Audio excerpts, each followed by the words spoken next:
Hi, Kate here, and welcome to Look After Yourself, food to support your immune system. Throughout the year, we all need a bit of help looking after our immune system. There's nothing we can do to boost it. We've got what we were born with, but we can support it through our diet and get the best from what we have got. Most of our immune system sits here in our gut, so the foods that we eat have a huge impact on how we feel, how well we're able to fight illnesses, and just our sort of day-to-day level of well-being. Let's see how our diet can do that in a really, really simple way.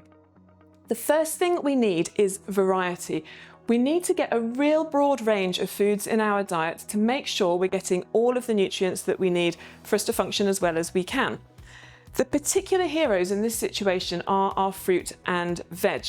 Fibre is found in all of them. Fibre is a massive contributor to the food, if you like, that the healthy gut bacteria live off. It's the prebiotics, they're called.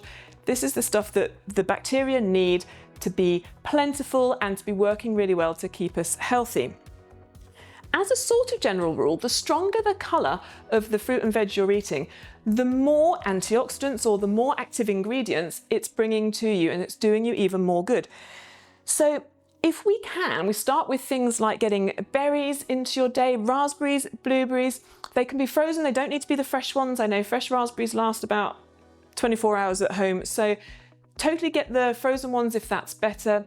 Blackberries as well, anything really strongly coloured. We've got the purple grapes here are a great addition. What that means is that they're packed with loads and loads of good stuff, and we can add them to breakfasts, we can have them as snacks, we can sprinkle them into things.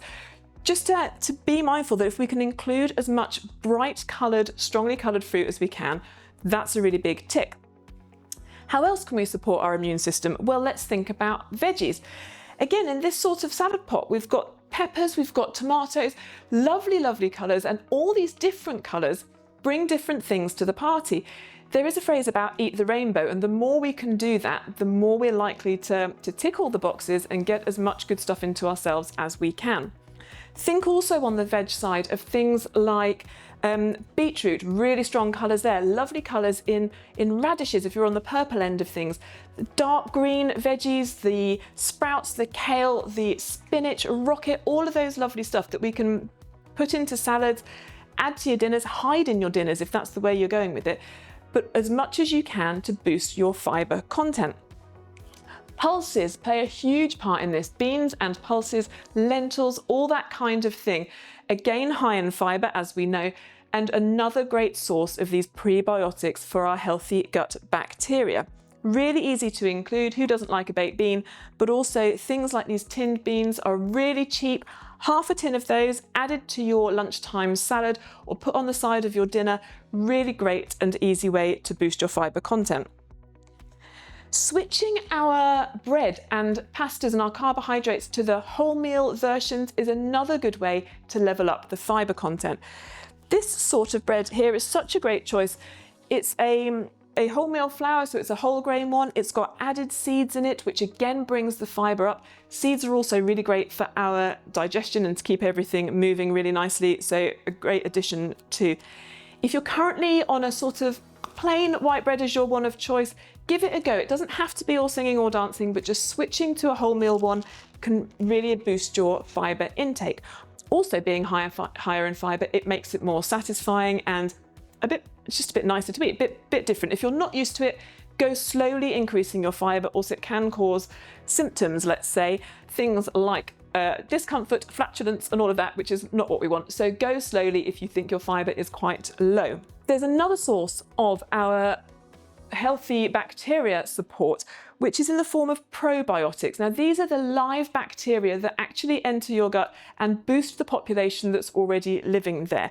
Things like fermented products, and kefir is one of them. Kefir is a fermented yogurt. There are some that are really, really sour and very hard work to eat. This one I just really like because it's not like that. It's really, really lovely. Swapping your normal yogurt for one of those would be fantastic.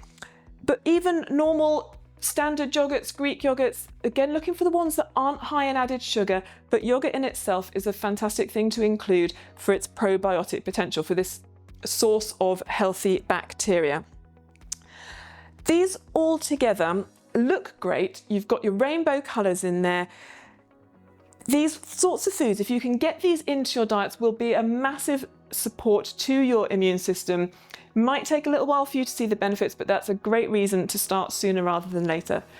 I hope that's really helpful, and do remember that all these small changes add up to a very big difference.